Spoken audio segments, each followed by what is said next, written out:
ನಮಸ್ಕಾರ ಕರ್ನಾಟಕ, ನಾನು ಗೀತಾ ಮಾತಾಡ್ತಾ ಇದ್ದೀನಿ. Welcome back to my channel.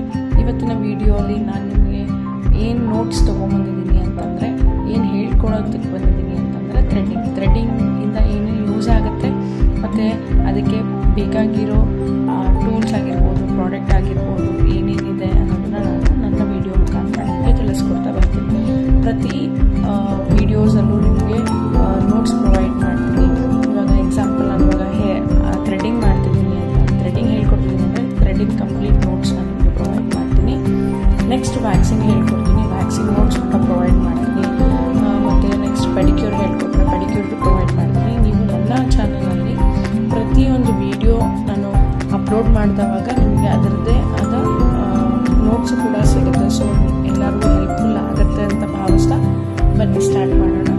ಇವತ್ತಿನ ನೋಟ್ಸು, ಇವತ್ತಿನ ವಿಡಿಯೋ ಬಂದು ಥ್ರೆಡ್ಡಿಂಗು ಬಂದು ಏನಕ್ಕೆ ಮಾಡಿಸ್ಬೇಕು ಅಂತಂದರೆ, ಐಬ್ರೋ ಶೇಪ್ ಇರೋದಿಲ್ಲ ಮತ್ತು ಐಬ್ರೋಸಲ್ಲಿ ಎಕ್ಸ್ಟ್ರಾ ಹೇರ್ ಗ್ರೋತ್ ಆಗಿರುತ್ತೆ.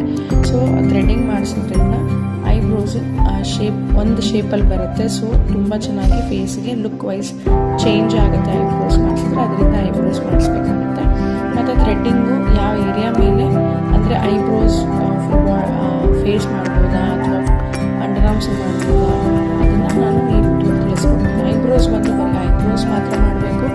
ಅಪ್ಪರ್ ಲಿಪ್ ಮೇಲೆ ಮಾಡ್ಬೋದು, ಚಿನ್ ಮೇಲೆ ಮಾಡ್ಬೋದು, ಫೋರ್ ಹೆಡ್ ಮತ್ತು ಫುಲ್ ಫೇಸ್ ಮಾಡ್ಬೋದು.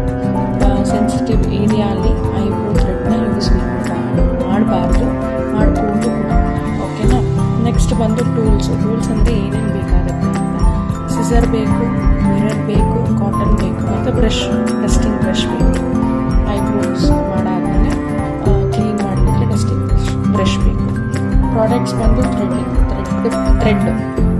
ಥ್ರೆಡ್ ಬಂದು ನಂಬರ್ 40 ಅಂತ ಬರುತ್ತೆ. ನೀವು ಆ ಥ್ರೆಡ್ನ ಯೂಸ್ ಮಾಡ್ಬೋದು. ಪೌಡರ್ ಬಂದು ಚೈನೀಸ್ ಪೌಡರ್ ಕೂಡ ಯೂಸ್ ಮಾಡ್ಬೋದು. ಅದಾದಮೇಲೆ ಮಾಯ್ಶ್ಚರೈಸರ್ ಬೇಕಾಗುತ್ತೆ, ಆಸ್ಟ್ರೋಜನ್ ಬೇಕಾಗುತ್ತೆ. ಮಾಯ್ಶ್ಚರೈಸರ್ ಏನಕ್ಕೆ, ಒಬ್ಬರಿಗೆ ಡ್ರೈ ಸ್ಕಿನ್ ಇರುತ್ತೆ ಅಂಥವ್ರಿಗೆ ನೀವು ಮಾಯ್ಶ್ಚರೈಸರ್ ಅಪ್ಲೈ ಮಾಡಿ 2 ಮಿನಿಟ್ಸ್ ಮಸಾಜ್ ಮಾಡಿ ಬಿಡ್ಬೋದು. ಆಯಿಲಿ ಸ್ಕಿನ್ ಇರೋರಿಗೆ ಆಸ್ಟ್ರೋಜನ್ ಅಪ್ಲೈ ಮಾಡಿ ಕೂಡ ನೀವು ಬಿಡ್ಬೋದು.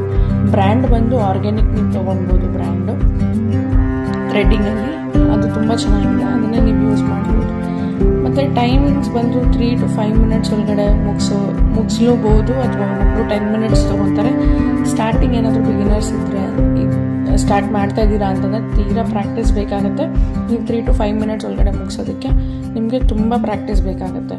ಸೊ ಐಬ್ರೋಸ್ ಯಾವಾಗಲೂ 15 days ಒನ್ಸ್ ಐಬ್ರೋಸ್ ಮಾಡಿಸ್ಬೇಕಾಗತ್ತೆ. ಮತ್ತು ಪ್ರೊಸೆಸ್ ಹೇಗೆ ಮಾಡಬೇಕು ಕಸ್ಟಮರ್ಸ್ಗೆ ಅಂತ ಇಲ್ಲಿ ಈ ವಿಡಿಯೋಲಿ ತಿಳಿಸ್ಕೊಡ್ತೀನಿ. ಫಸ್ಟು ಕ್ಲೈಂಟ್ನ ಐಬ್ರೋ ಸೆಕ್ಷನ್ನಿಗೆ ಕರ್ಕೊಂಬಂದು ಅವ್ರನ್ನ ರೆಸ್ಟ್ ಮಾಡೋಕ್ಕೆ ಹೇಳಿ, ಅದಾದಮೇಲೆ apply the powder on the eyebrows area. ಅಂದರೆ ಐಬ್ರೋಸ್ ಬರೀ ಐಬ್ರೋ ಎಲ್ಲಿ ಮಾಡ್ತಿರೋ ಥ್ರೆಡ್ಡಿಂಗ್ ಅಲ್ಲಿ ಮಾತ್ರ ಪೌಡರ್ ಅಪ್ಲಿಕೇಶನ್ ಮಾಡಬೇಕಾಗತ್ತೆ. ಮತ್ತು ಐಬ್ರೋಸ್ ಮಾಡಾದ್ಮೇಲೆ ಎಕ್ಸ್ಟ್ರಾ ಹೇರ್ ಏನು ಗ್ರೋತ್ ಆಗಿರುತ್ತೆ ಅದನ್ನು ಕಟ್ ಮಾಡಬೇಕಾಗತ್ತೆ ಸಿಸರ್ ತೊಗೊಂಡು. ಅದಾದಮೇಲೆ ಫಸ್ಟ್ ಒಂದು ಐಬ್ರೋ ಮಾಡಾದಮೇಲೆ ನೀವು ಮಿರರ್ ತೋರಿಸಿ ಕ್ಲೈಂಟಿಗೆ ಮಿರರ್ ತೋರಿಸ್ಬಿಟ್ಟು ಹೇಗಿದೆ ಅಂತ ಹೇಳಿ, ಅವರು ಓಕೆ ಚೆನ್ನಾಗಿದೆ ಅಂತಂದಮೇಲೆ ನೆಕ್ಸ್ಟ್ ಐಬ್ರೋನ ನೀವು ಮಾಡಬೇಕಾಗತ್ತೆ. ಎಲ್ಲ ಮಾಡಾದ್ಮೇಲೆ ಲಾಸ್ಟಲ್ಲಿ ಐಬ್ರೋ ಮಾಡಾದಮೇಲೆ ಮಿರರ್ನ ತೋರ್ಸೋಕೆ ಹೋಗಬೇಡಿ. ಒಂದು ಐಬ್ರೋ ಮಾಡಾದಮೇಲೆ ಮಿರರ್ ತೋರಿಸಿ ಅದು ಓಕೆ ಅಂತಂದರೆ ನೆಕ್ಸ್ಟ್ ಐಬ್ರೋಸ್ಗೆ ನೀವು ಸ್ಟಾರ್ಟ್ ಮಾಡ್ಬೋದು. ಲಾಸ್ಟಲ್ಲಿ ಐಬ್ರೋಸ್ಗೆಲ್ಲ ಮಾಡಾದಮೇಲೆ ಅಪ್ಲಿಕೇಶನ್ ತೀರಾ ಡ್ರೈ ಸ್ಕಿನ್ ಇದೆಯಾ ಅಂತ ನಿಮಗೆ ಐಬ್ರೋ ಮಾಡ್ತಾನೆ ಗೊತ್ತಾಗುತ್ತೆ. ಅದ್ರ ಮೇಲೆ based on that you can choose moisturiser ಬೇಕಾ ಅಥವಾ ಆಸ್ಟ್ರೋಜನ್ ಅಪ್ಲೈ ಮಾಡಬೇಕಾ ಅನ್ನೋದನ್ನು ನಿಮ್ಮ ಇದಕ್ಕೆ ಬರುತ್ತೆ, ಮೈಂಡ್ಗೆ ಬರುತ್ತೆ. ಸೊ ನೀವು ಆಸ್ಟ್ರೋಜೆಂಟ್ ಇಲ್ಲ ಕ್ರೀಮ್ ಅಪ್ಲಿಕೇಶನ್ ಮಾಡ್ಬೋದು. ಸೊ ಆಸ್ಟ್ರೋಜೆಂಟ್ ಅಪ್ಲೈ ಮಾಡಿದಾಗ ಮಸಾಜ್ ಮಾಡಬೇಡಿ. ಕಾಟನಲ್ಲಿ ಆಸ್ಟ್ರೋಜೆಂಟ್ ಎತ್ಕೊಂಡು ಜಸ್ಟ್ ಟ್ಯಾಪಿಂಗ್ ಅಪ್ಲಿಕೇಶನ್ ಮಾಡಿ, ಕ್ರೀಮ್ ಅಪ್ಲಿಕೇಶನ್ ಮಾಡಿ ಮಸಾಜ್ ಮಾಡಿದಾಗ ಜಸ್ಟ್ 2 ಮಿನಿಟ್ಸ್ ವಿತ್ ಪ್ರೆಷರಲ್ಲಿ ಐಬ್ರೋಸ್ನ ಪ್ರೆಸ್ ಮಾಡಿ ಬಿಡಿ.